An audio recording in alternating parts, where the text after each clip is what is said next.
नमस्कार किसान भाइयों, जानकारी फार्मर चैनल में आप सभी का स्वागत है। आज मैं आपको एक सफल किसान जो 2005 से टमाटर की खेती कर रहे हैं और काफ़ी अनुभव है इनका नाम है देवेंद्र त्यागी, जो गाजियाबाद के पास मोटरा गांव पड़ता है। मैं आज वहां आया हुआ हूं और सर से हम आपका परिचय कराते हैं और बताते हैं ये खेती के बारे में, कैसे कैसे इनके अनुभव हैं और किस तरीके से ये खेती करके काफ़ी बढ़िया मुनाफा और काफ़ी पैसा कमा रहे हैं। नमस्कार सर जी। हाँ, मैं अपने किसान भाइयों को आपके जो आप ये टमाटर का पूरा खेत है, इसके बारे में आप काफ़ी नॉलेज है, इसके बारे में आपसे जानना चाहता हूँ कि इसमें आप कौन सी वैरायटी यूज करते हैं और हमारे किसान भाइयों को बताइए कि इससे मुनाफा कितना होता है। मैं मुनाफा नहीं बताऊंगा, मैं पैदावार बताऊंगा जी। पैदावार अभी तक मैं 100 क्विंटल प्रति बीघा यानी 500 क्विंटल प्रति एकड़ तक की पैदावार पहुंच चुका हूं जी। हर साल 1-2 खेत ऐसा होता है जी। और ये आप बीज कौन सा यूज करते हैं वैसे? बीज अब तक हम सर्दियों में नामधारी कंपनी, नामधारी सीड्स कंपनी, उसकी 50-13 वैरायटी ज़्यादा यूज कर रहे थे पिछले 6 साल से जी। उससे पहले उसकी दूसरी वैरायटियाँ थी और इस साल ये वैरायटी, ये सिजेंटा की है, साहो, ये लगाई है एक्सपेरिमेंट के तौर पे 1 एकड़।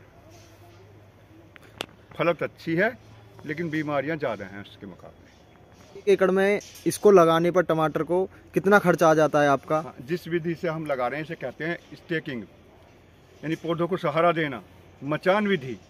इसमें यहाँ तक तुड़ाई से पहले जो इसमें खर्च हुआ है वो 1.5 लाख प्रति एकड़ का खर्चा आ रहा है, जिसमें पैदावार 500 कुंटल हो सकती है। अच्छा, तो ये सर वैसे मल्चिंग पे लगाना चाहिए या बिना मल्चिंग के, ये और किसान भाइयों को थोड़ा सा बताएं। बिना मल्चिंग भी हो जाता है जी, लेकिन पैदावार में ये सब साधन जो हैं पैदावार बढ़ाने के और लागत घटाने के हैं। यदि मल्चिंग का उपयोग करेंगे तो पैदावार बढ़ेगी तो लागत घटेगी। देखिए, लागत तो पूरी 1.5 लाख रहेगी, मल्चिंग ना लगाएंगे तो भी रहेगी, क्योंकि निराई गुड़ाई में उसमें खर्चा आएगा, उसका पोषक तत्व ज़्यादा ह्रास होएगा, उसमें खर्चा आएगा। मल्चिंग अपना पैसा बचा देती है, अपनी लागत 15,000 रुपये प्रति एकड़ की लागत आती है मल्चिंग में, तो वो खर्चा हमारा निकलता है और पैदावार बढ़ती है, क्वालिटी बढ़ती है। तो ये हमें पैड पे लगाने चाहिए या गूले बनाकर? कौन सी? अच्छा, इससे भी आगे यदि कोई इसमें ड्रिप इरिगेशन करेगा तो और पैदावार बढ़ेगी, क्वालिटी बढ़ेगी, तो फिर कम हो जाएगी इसकी। जब पैदावार बढ़ेगी तब लागत घटती है। देखिए, तो इसमें 1.5 लाख प्रति एकड़ की आई गई। अब पैदावार यदि इसमें 50 को उसकी 250 कुंटल की रह गई तो लागत दोगुनी हो जाएगी। 500 कुंटल की पैदावार आई तो लागत 3 रुपये किलो की रह जाएगी। आजकल जैविक खेती पे ज़्यादा किसान भाई हमारे जोर देते हैं और कम लागत आती है और अच्छा मुनाफा होता है, तो उसके बारे में थोड़ा बताएं किसान भाइयों को, ताकि उनका भी ये भ्रम दूर हो सके कि जैविक में फ़ायदा है कि ऐसे फ़ायदा है अपने जो हम विधि से करते हैं खेती। देखिए, खेती जैविक ही होती है, जैविक ही करने में फ़ायदा है। जो मिनिमम सिफारिशें की गई हैं खाद की, जो सिफारिश की गई हैं कि इतना जैविक खाद अवश्य डालें, इतना रासायनिक खाद डालें, यानी मेन है संतुलन बनाना। लोग रासायनिक खाद ही डाल रहे हैं, जैविक खाद बिल्कुल नहीं डाल रहे, तो उनसे उनकी पैदावार घट गई है और क्वालिटी भी घट गई है। इसमें दोनों चीज़ का समावेश है, इसमें रासायनिक भी है और जैविक भी है। जितना जैविक की रिक्वायरमेंट है उससे कुछ ज़्यादा जैविक खाद इस्तेमाल हो रहा है। सबसे पहले इसमें जब नर्सरी डालते हैं, इसमें वर्मी कंपोस्ट में ही बोया जाता है प्योर, सबसे शुरू, तो उससे हमारा जीवाणु संसार खेत में बढ़ता है और दूसरा मल्चिंग से संरक्षण मिलता है। तो जो अच्छी पैदावार लेने का राज ही ये है कि जैविक तो अपना है, अपने जीवाणु संसार को बचावें। अपनाने का सबसे बड़ा ये है कि उन्हें संरक्षण, बेड प्रणाली से संरक्षण मिलता है जीवाणुओं को, और मल्चिंग से मिलता है।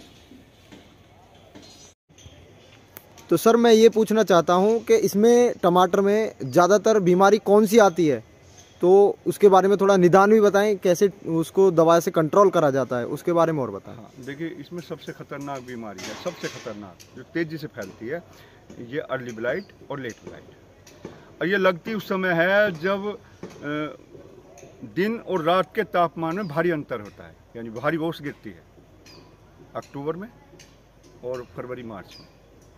इसका खतरा ज़्यादा रहता है इस बीमारी का। और निदान इसका उपचार तो यही है कि कोई भी फंगिसाइड, एक सिस्टमिक और एक कॉन्टैक्ट और एक एंटीबायोटिक, जिसमें स्टेप्टोसाइक्लिन जैसे, इन तीनों को मिला के स्प्रे करते रहो, पहले भी और लगने के तुरंत बाद भी। तो सर मैं अपने किसान भाइयों के लिए ये और जानना चाहूँगा कि आप ये जो खेती है आप इसको 12 मास ही करते हो कि 1-2 सीजन ही करते हो ओनली? देखिए हम करते हैं साल के 8 महीने। 15 नवंबर से हमारा टमाटर शुरू हो गया और 1 जुलाई तक मार्केटिंग करेंगे। बरसात में हम नहीं करते, क्योंकि बरसात में हमारी फसल खराब हो जाती है। जैसे ही मानसून आएगा और हमारी फसल जिस स्टेज में भी होगी एकदम ख़त्म हो जाएगी, पहली बारिश होता ही मानसून। तो हम साल के 8 महीने पैदा करते हैं।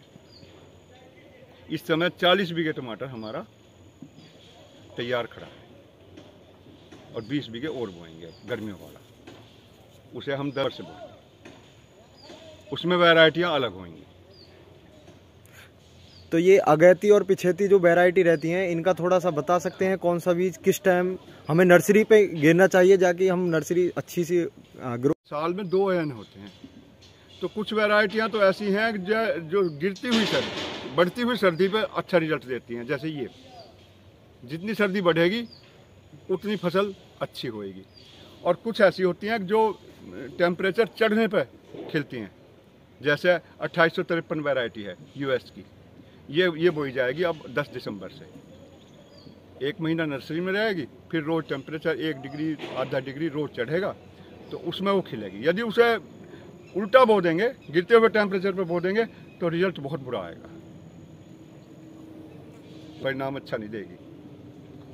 तो वैरायटियों में सिलेक्शन करना जो है यही बड़ा काम है। मैंने आमतौर पर 4-5 वैरायटियों मैंने अपनी पास करी हैं अभी तक, जिन पे मैंने काम करा है और जिनसे अपना मुनाफा कमाया है। मैं वही बताता हूँ।